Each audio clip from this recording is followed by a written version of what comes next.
sholatnya, softnya tidak rapat, tidak lurus. Kemudian bagaimana kalau misalnya kita dalam kehidupan sehari-hari ini biasa menemukan dalam sholat berjamaah ini ada anak kecil yang dibawa di tengah-tengah soft tersebut. Apakah sholatnya sah? Apakah sholat berjamaahnya sah atau tidak sah? Ini ada beberapa pendapat. Nah, ini beberapa pendapatnya itu ada yang menyebut, tapi semuanya benar. Maksudnya ada anak sholat berjamaahnya tetap sah. Yang membuat sholat berjamaahnya kurang fadilahnya atau kurang pahalanya itu adalah ketika kita sebagai orang dewasa yang tahu bahwasanya itu kosong dan mau diisi kosong. Kalau saya tahu itu tidak rapat, tidak dirapatkan. Kalau misalnya anak-anak itu bagaimana? Maka memang ada beberapa masjid itu memang menyediakan soft khusus untuk anak-anak. Jadi anak-anaknya di belakang. Boleh nggak anak-anaknya dibawa di dalam sholat? Oh boleh sekali. Rasulullah SAW aja kalau sholat selalu mengajak cucunya Husain dan juga Hasan untuk sholat berjamaah. Di mana? Ya di sekitaran Nabi Muhammad SAW. Dari masa bayinya sampai balitanya lagi sholat itu digendong sama Nabi Muhammad SAW. Terus anak kita kalau misalnya diajak sholat berjamaah itu boleh nggak masuk ke dalam sholat? Boleh, tapi memang ada beberapa ulama menyebutkan hal tersebut kurang baik karena si anak tadi, mohon maaf, belum disunat. Nah ini yang bikin perdebatan di sini, karena si anaknya belum disunat. Ini adik-adik di sini sudah sunat belum? Oh, ya, alhamdulillah. Kalau belum sunat itu ada ulama, ini ulama yang strict yang dia syadid, ya orang syadid itu bahasa Indonesianya, keras ya ininya, pendapat keras kekeh dan pendapatnya bahwasanya anak laki-laki yang belum disunat itu membawa najis kayak gitu. Makanya bisa jadi menjadikan sop itu bolong karena anaknya belum sunat. Tapi boleh nggak anak tersebut dibawa ke dalam sholat? Boleh, nggak ada masalah. Jadi nggak bikin sholatnya pahalanya berkurang, nggak bikin sholatnya batal. Nah jadi ada yang belum sunat dan sholat antum tidak batal, sholatnya tetap sah, jamaahnya tetap sah. Maka anak-anak tadi, apalagi yang sering bermain itu, dia tidak apa-apa sebagai bentuk pembiasaan. Maka kalau misalnya kata Rasul, anaknya kalau sudah mulai masuk umur 7 tahun, mulai dibiasakan untuk sholatnya tepat waktu, sholatnya berjamaah. Kalau misalnya tidak mau sholat, maka berilah pelajaran. Jangan diartikan berilah pelajaran di sini dengan dipukul ya. Bisa jadi kalau di zaman sekarang ini uang jajannya ditahan. Dan saya dulu masih kecil ingat jajannya Rp5.000, itu lumayan gede dulu. Karena walaupun memang keluarga kami bukan keluarga yang kaya raya, tapi alhamdulillah kalau disebut berkecukupan ya enggak juga. Tapi alhamdulillah punya. Jadi saya dulu jajannya Rp5.000 dihitung dari sholat berjamaah. Sorry. Dihitung dari sholat berjamaah karena subuh tidak sholat berjamaah di masjid saya waktu dulu. Jadi kalau misalnya sholat subuh dapat 1.000, sholat zuhur dapat 1.000, sholat asar dapat 1.000, sholat maghrib dapat 1.000, sholat isya dapat 1.000. Kalau misalnya kurang nih, berarti saya tidak sholat zuhur, berarti jajan saya 4.000. Kalau misalnya tidak sholat asar, kurang zuhur asar dan sholat, berarti jajannya 3.000. Hitungannya kayak gitu. Motivasi saja. Maka kata Rasul kalau udah umur 7 tahun, kalau misalnya tidak mau sholat, maka ambil kesenangan dia, beri pelajaran. Itu HP-nya disita misalnya, atau nggak dikasih kesempatan main HP di sana, anak mau main HP kan, atau nggak boleh main keluar.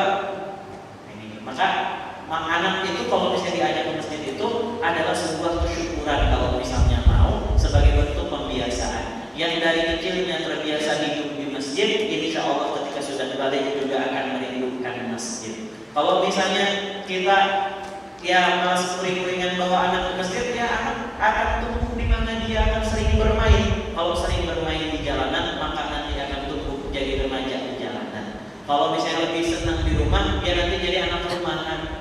Kalau misalnya dia dari kecilnya mainnya memang sudah di masjid, insya Allah menjadi remaja yang tumbuhnya nanti akan di masjid juga.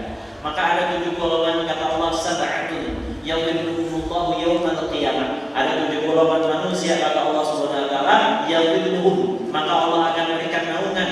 Lau yauma la dhilla illa dhilluh, di hari tidak ada naungan kecuali naungan Allah Subhanahu wa taala. Yang pertama al-imamul adil, seorang pemimpin yang adil. Yang kedua adalah syabun nasya'a fi ibadatillah, yaitu adalah pemuda-pemudi yang hidup, yang dia berkembang menjadi seorang dewasa dengan cara beribadah kepada Allah Subhanahu wa taala, sudah dekat dari kecilnya dengan masjid.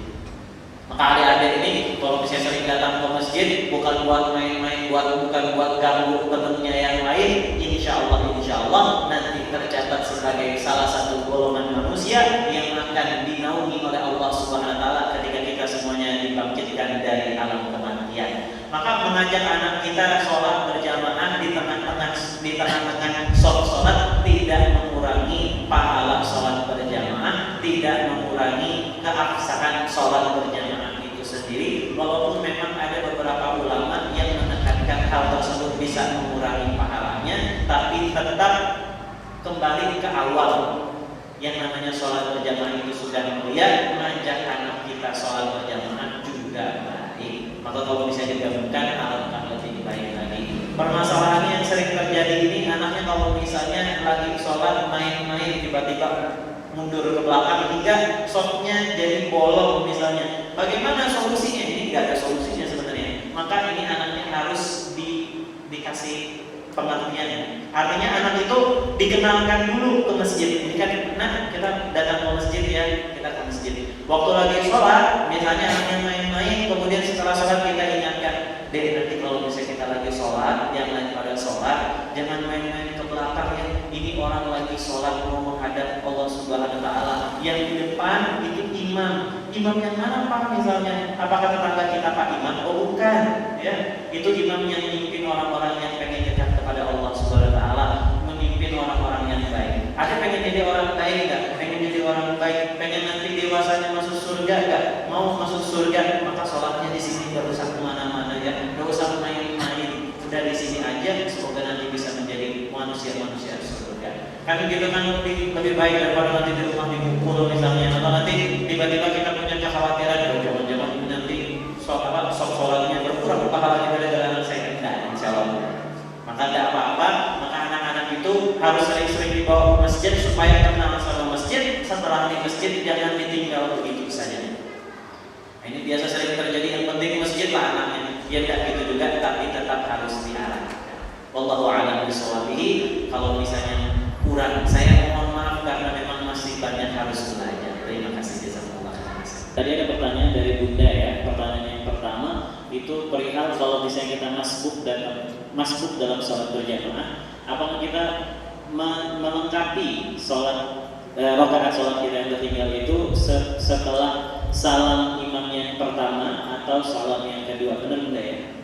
Yang kedua adalah kalau misalnya kita sholat jamaahnya banyak, kemudian dapat porsi sholatnya di luar yang posisinya tidak kedengaran dengan imam, kita harus bagaimana? Kurang lebih seperti itu Bunda ya. Bismillahirrahmanirrahim, kita jawab. Yang pertama, kalau misalnya lagi masbuk, itu kita berdirinya kapan? Waktu imam salam yang pertama atau salam yang kedua? Jawabnya kalau mau afdol setelah salam kedua. Tapi kalau misalnya imam sudah salam pertama kita berdiri, tidak membatalkan sholat kita, tidak salah.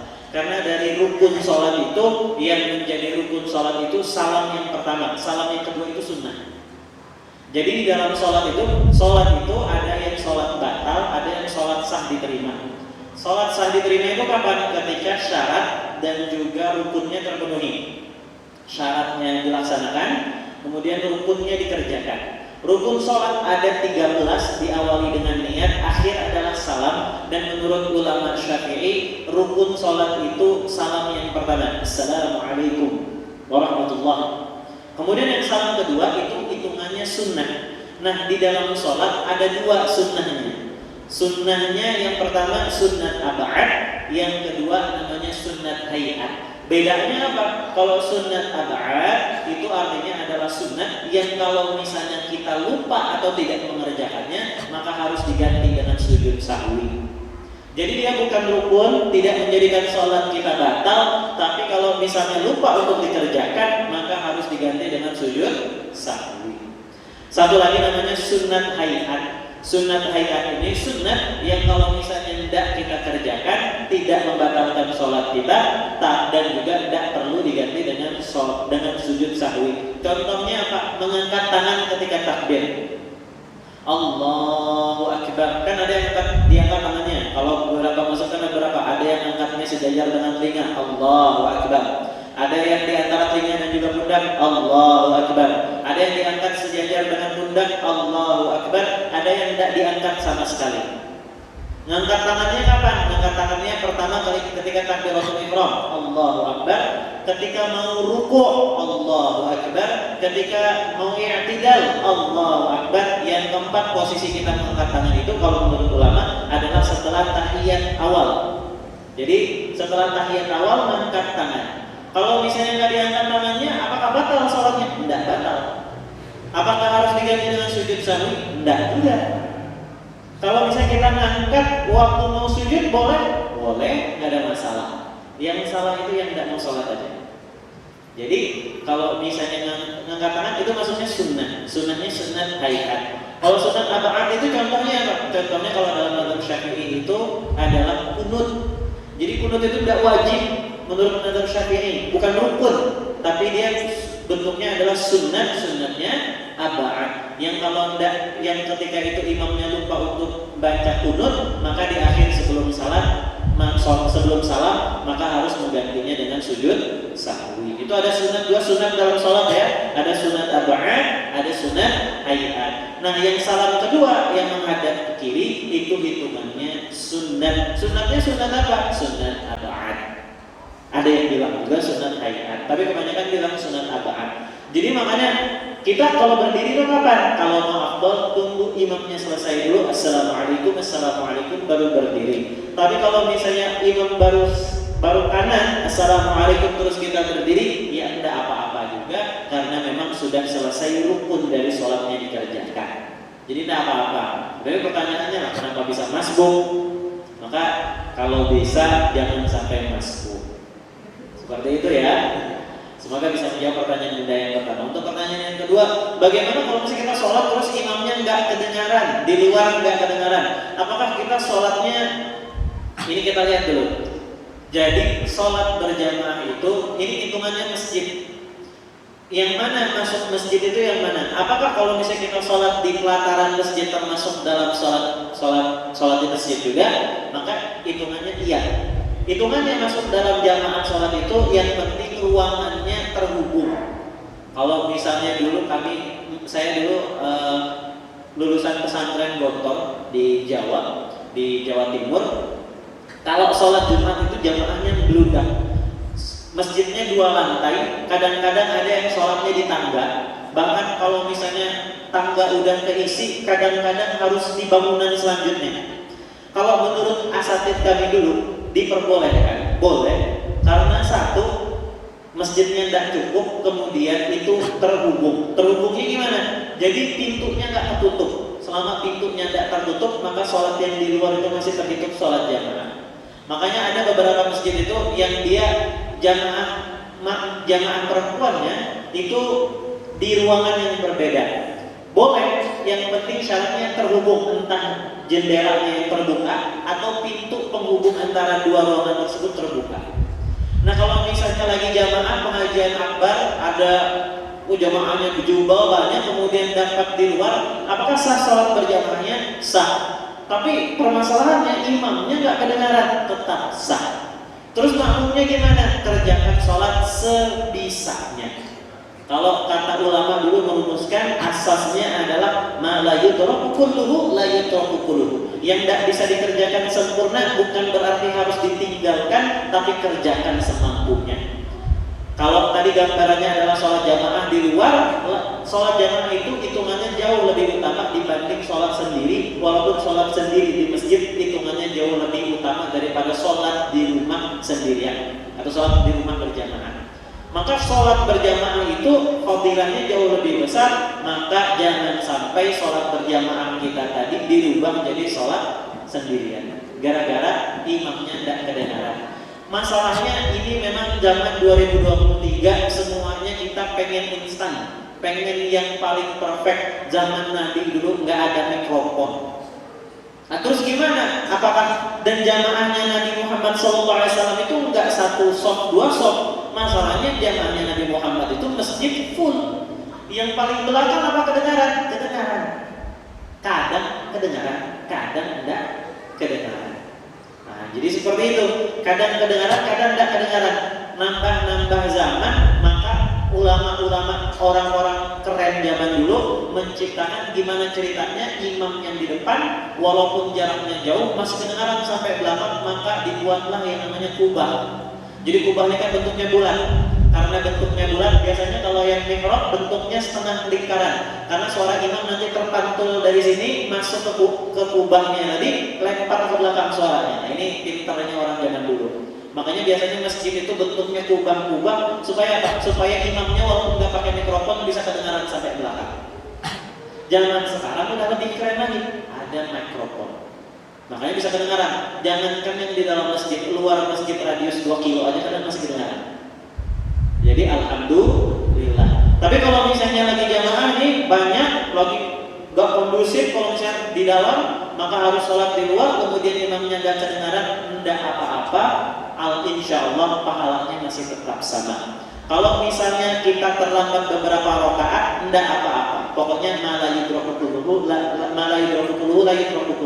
yang tidak bisa dikerjakan sempurna, yang kita kerjakan semampu mungkin. Tapi kalau misalnya lebih baik lagi, memang dikerjakan secara sempurna juga ya. Jadi itu tadi enggak membuat sholat kita batal. Inilah salah satu tugas setan, membuat rasa was-was di dalam hati kita ketika lagi sholat.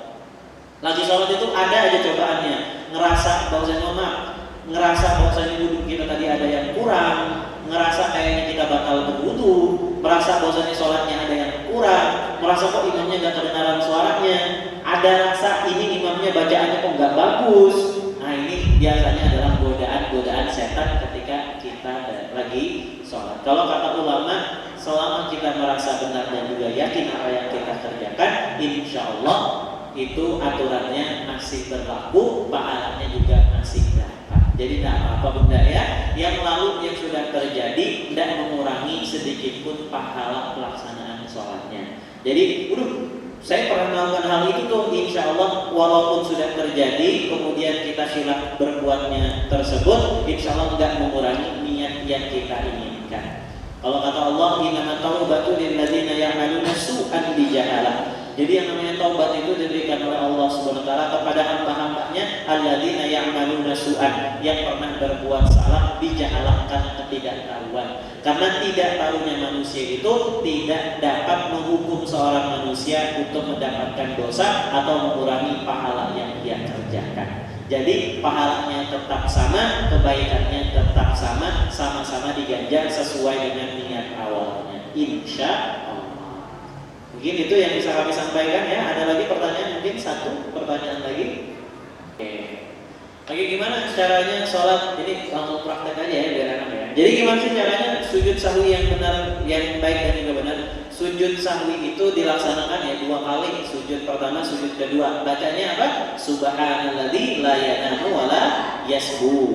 Ya, subhanalladzi la yanamu wa la yasbu. Subhanallah, subhan artinya adalah maha suci. Alladzi itu yang artinya. Kalau dalam bahasa alladzi itu yang. Subhanalladzi, subhan maha suci yang layanan, yang tidak tidur, wala yasbu, yang tidak lupa. Yang lupa kan kita.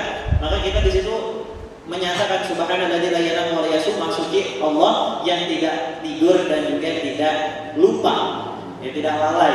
Kemudian gimana? Maka sebelum salam ketika kita tahiyat ya, ketika tahiyat itu posisi, nah ini biasanya emang orang Indonesia ya, sekali lagi nggak salah tapi rada kurang ini berbeda.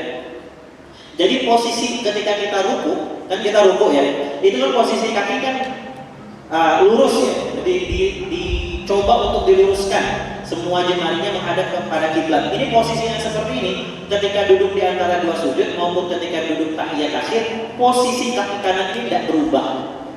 Jadi kan kita sujud Allahu Akbar, kemudian Allahu Akbar. Ini duduk di antara 2 sujud. Jadi yang berubah cuma kaki kirinya, kaki kanannya tidak kemana-mana. Ini aja bentuknya. Sama ketika kita sujud ya. Kemudian dilanjutkan dengan tahiyat Allahu Akbar. Maka ini kaki nggak berubah. Jadi nggak repot. Jadi kakinya nggak. Nah biasanya orang Indonesia itu masalahnya kalau lagi ruku, lagi sujud, kakinya seperti ini biasanya. Jadi dirapetin. Padahal aslinya harusnya dibuka ya, dibuka. Supaya nanti duduk di antara dua sujud maupun duduk tahiyatnya tidak repot. Jadi posisi kakinya tidak berubah, tidak ke kanan, tidak ke kiri, lurus gitu. Nah, ketika sujud sahwi, maka kita sujud subhanalladzi la yanamu wa la yasbu. Kemudian duduk di ini kan posisi sudah duduk tahiyat akhir. Kemudian tadi kayaknya aku lupa Al-Fatihah misalnya, biar ringan dikit ya. Kemudian gimana? Kemudian sujud subhanalladzi la yanamu wa la yasbu. Ada yang bilang 1 kali, ada yang bilang 3 kali. Semuanya sama ya. Kemudian setelah sujud gimana? Duduk dulu, duduk istirahat dulu bentar, kemudian lanjut sujud lagi. Subhanalladzi la yanamu wa la yasbu. Kemudian gimana? Kakinya masuk lagi jadi tahiyat. Baru kita lanjutkan salam. Assalamualaikum warahmatullahi. Assalamualaikum warahmatullahi. Jadi sujud sahwi itu gimana? Seperti itu. Kapan sujud sahwi itu? Sujud sahwi dilaksanakan sebelum salam. Jadi ketika kita sudah tahiyat akhir, mau salam, sebelum salamnya, kalau misalnya ada bagian-bagian sholat yang terlewat dan tidak bisa diganti seketika itu mungkin, maka harus diganti dengan sujud sahwi. Nah, seperti itu supaya sholatnya tidak batal, supaya sholatnya sempurna, seperti itu. Jadi itu tata cara sujud sahwi. Gimana kalau misalnya kita sholat udah selesai sampai salam, baru sadar kalau misalnya ada yang kurang, maka beberapa ulama nyebutin kalau misalnya jaraknya adalah setelah assalamualaikum, ingat sujud sahwinya setelah salam. Tapi kalau misalnya sudah jauh gimana? Kalau misalnya sudah jauh, maka lebih baik sholatnya diulangi. Kalau jangkaunya jaraknya udah 1 Al-Fatihah atau 3 Al-Fatihah, iya ya tadi ada yang kurang, maka lebih baik sempurnakan kembali sholatnya menjadi sholat kembali, seperti itu. Wallahu a'lam bishawab. Gimana caranya kita khusyuk? Ini benar banget. Kan kita kalau misalnya mau bahagia, itu kan kalau kata Allah Subhanahu wa taala, kalau kita mau bahagia, maka harus menang dulu nih. Gimana supaya menang? Maka jadilah orang yang beriman. Siapa itu orang yang beriman? Syarat utamanya alladzina hum fi shalatihim khashi'un, yang dia dalam salatnya khusyuk. Maka khusyuk itu adalah salah satu syarat utama untuk bisa menjadi seorang yang beriman. Maka tidak ada orang yang beriman yang salatnya biasa-biasa saja, salatnya harus khusyuk. Khusyuk itu artinya apa? Khusyuk itu artinya tentram. Khusyuk itu artinya memaknai. Artinya sholatnya sama dia itu dipatrikkan dalam hatinya. Jadi apa yang saya kerjakan ini dia terpatrik dalam hatinya. Maka kalau misalnya cirinya orang yang sholatnya khusyuk itu fi wujuhihim wa wasimam fi wujuhihim asal sujud. Maka di mukanya itu ada bekas dari yang namanya sujud. Bukan berarti di jidatnya hitam-hitam. Tapi min asari sujud itu adalah bentuk bagaimana dia bersikap dan berperilaku kepada orang-orang di sekelilingnya, kayak gitu. Terus gimana nih tipsnya untuk bisa kita sholat khusyuk? Kalau mau sholat khusyuk, maka harus mengerti apa yang kita kerjakan. Kita lagi takbir Allahu Akbar. Allahu Akbar itu harus diartikan. Bukan artinya kita lagi sholat pakai bahasa Indonesia Allah Maha Besar. Bukan. Tapi Allahu Akbar itu coba ketika lisan kita berucap Allahu Akbar, hati ini mulai mencoba untuk menerjemahkan dengan bahasa kita. Allahu Akbar artinya adalah Allah yang Maha Besar, tidak ada zat yang lebih besar kecuali Allah Subhanahu wa taala. Maka masalahku di kehidupan ini kecil, aku kecil, tidak ada yang lebih besar kecuali Allah Subhanahu wa taala. Gak mesti harus sama plek artinya. Allah artinya apa, Akbar artinya apa, tapi coba diartikan sebagaimana kita mengartikan Allahu Akbar itu dalam hati kita. Maka hatinya bekerja. Maka sholat itu kalau mau khusyuk, gak cuma lisan, gak cuma badan yang bekerja, tapi hatinya juga ikut bekerja. Masalahnya yang sering terjadi, fenomenanya saya pun sering melakukan, badannya bergerak, lisannya berucap, kepalanya berpikir, hatinya entah kemana. Ini yang bikin sholat kita khusyuk, yang bikin setan itu bisa memberikan was-was dalam sholat kita. Jadi lupa, tadi udah rakaat keberapa ini? Jadi lupa, tadi sujud berapa kali saya? Jadi lupa, ini ruku apa seharusnya selanjutnya? Jadi itu yang biasa bikin setan itu datang. Lah kenapa bisa? Soalnya hatinya entah kemana. Badan raganya sholat tapi hatinya bekerja. Badan raganya sholat tapi hatinya di rumah. Badan raganya sholat tapi hatinya bukan untuk Allah.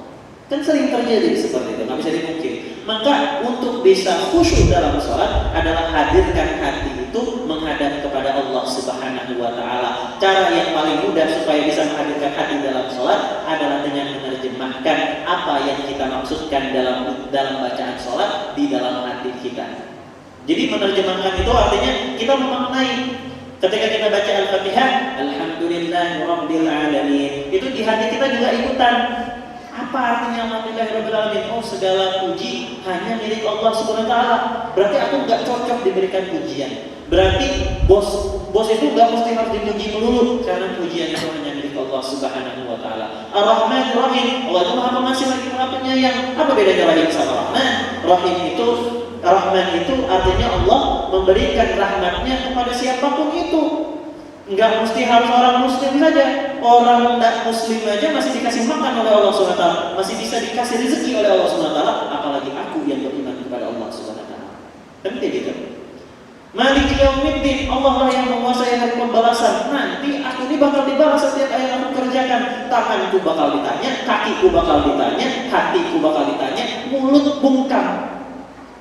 Maka kepada siapa harusnya aku tunduk? Iyyaka na'budu wa iyyaka nasta'in. Hanya kepadamu ya Allah aku beribadah dan hanya kepadamu lah aku meminta tolong. Ihdinas siratal mustaqim. Berikanlah aku jalan yang lurus, jalan yang telah Engkau berikan kepadanya orang-orang yang Engkau berikan nikmat, minan nabiyyin, minasyuhada'i wassalihin, minassiddiqin.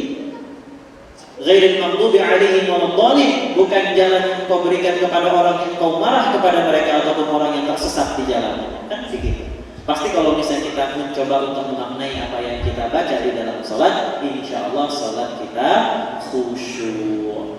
Maka khusyuk itu, nah ini terutama yang adik-adik ini nanti jangan lupa kalau udah masuk sekolah belajar bahasa Arab ya. Biar nanti kalau lagi salatnya jauh lebih khusyuk, pas lagi baca Qur'annya jauh lebih keren. Kalau yang kita yang sudah tua, kadung muda tua ini gimana? Maka pastikan anak cucu keturunan kita berada pada posisi yang tepat.